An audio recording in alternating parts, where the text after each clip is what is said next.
नमस्कार मित्रांनो, लई आवडतेस तुम्हाला या मालिकेच्या आजच्या भागात आपण बघणार आहोत. सानिकाच्या फ्रेंड्स म्हणतात चल आपण डान्स करूया. ते गाणं लावतात आणि डान्स करू लागतात. सानिका आणि सरकारही ते बघत असतात. तेवढ्यात सानिकाला थंडी वाजू लागते. सरकारचं लक्ष सानिकाकडे जातं. सानिकाला थंडी वाजत असल्याचं पाहून सरकार सानिकाजवळ जातो आणि त्याच्या अंगातलं जॅकेट काढून सानिकावर टाकतो. हे बघून सानिकाला खूप बरं वाटू लागतं. ती सरकारकडे बघत असते.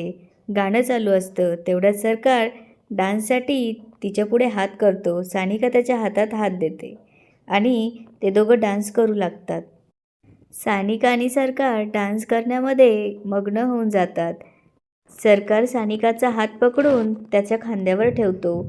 सानिकाही दुसरा हात सरकारच्या हातात घेते आणि ते दोघं एकमेकांकडे बघून डान्स करू लागतात. तेवढ्यात सगळ्यांचा आवाज येऊ लागतो.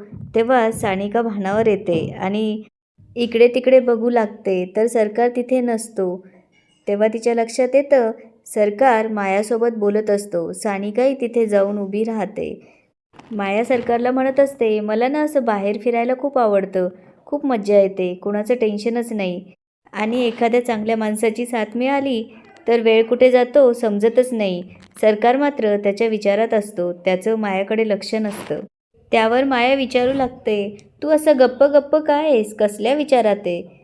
त्यावर सरकार बोलतो, नाही मी दुसऱ्या विचारात होतो. त्यावर माया बोलते, कसला विचार? त्यावर सरकार म्हणतो, झाडाबद्दल. त्यावर माया विचारते, कसलं झाड? त्यावर सरकार म्हणतो, नाही इथे एक झाड आहे कॅम्पसाईडच्या डाव्या बाजूला, त्याबद्दल. तो पुढे बोलू लागतो, ते झाड आहे ना त्याच्या तळाशी एक शेंदूर फासलेला दगड आहे.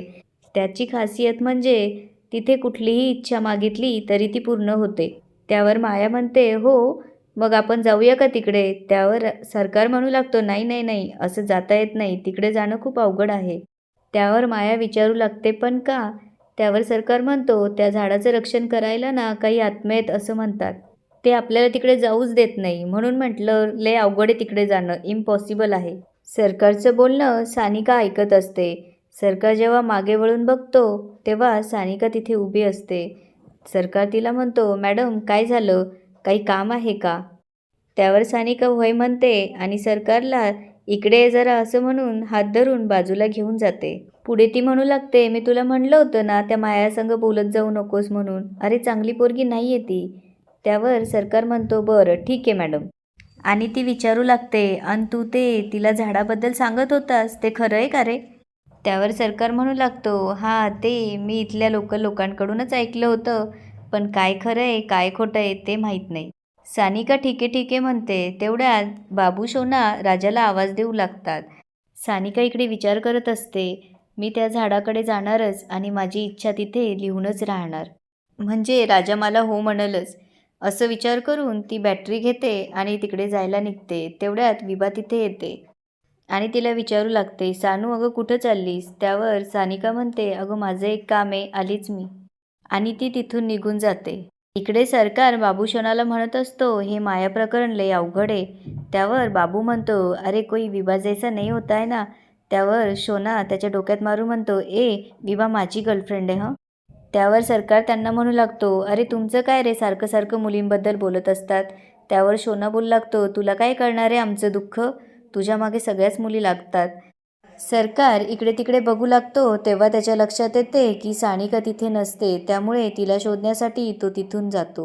सरकार विभाकडे येऊन विचारू लागतो, विभा सानिका मॅडम दिसल्या का? त्यावर विभा बोलू लागते, तू बॉडीगार्ड आहेस ना, त्यामुळे तुला माहीत असायला हवं ती कुठे आहे.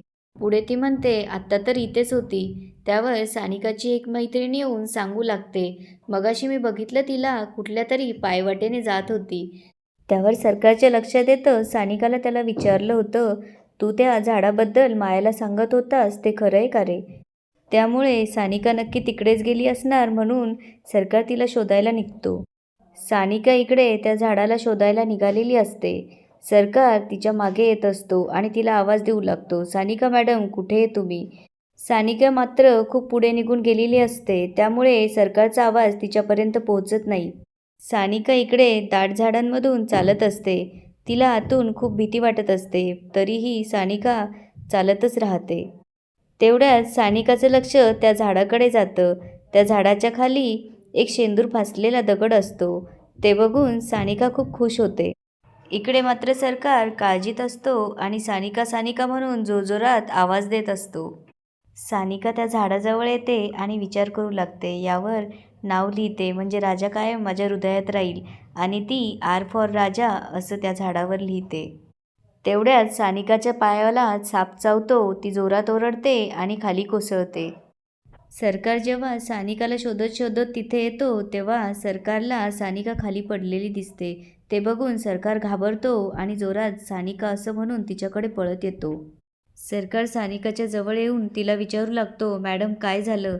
त्यावर सानिका साप साप म्हणून त्याला पाय दाखवते. सरकार सानिकाचा पाय बघतो तेव्हा त्याच्या लक्षात येतं की तिला साप चावलेला असतो. सानिका बेशुद्ध पडते. तेव्हा सरकार मात्र खूप घाबरतो आणि डोळे उघडा मॅडम असं बोलू लागतो. तो पुढे त्याच्या खिशातनं रुमाल काढून सानिकाच्या पायाला करकचून बांधतो. सानिकाला म्हणू लागतो, मी तुम्हाला काहीच होऊ देणार नाही मॅडम, तुम्ही काळजी करू नका, आणि सानिकाला उचलून घेतो. याच ठिकाणी आजचा एपिसोड संपतो. आता पुढे काय होणार ते बघूया उद्याच्या भागात. धन्यवाद.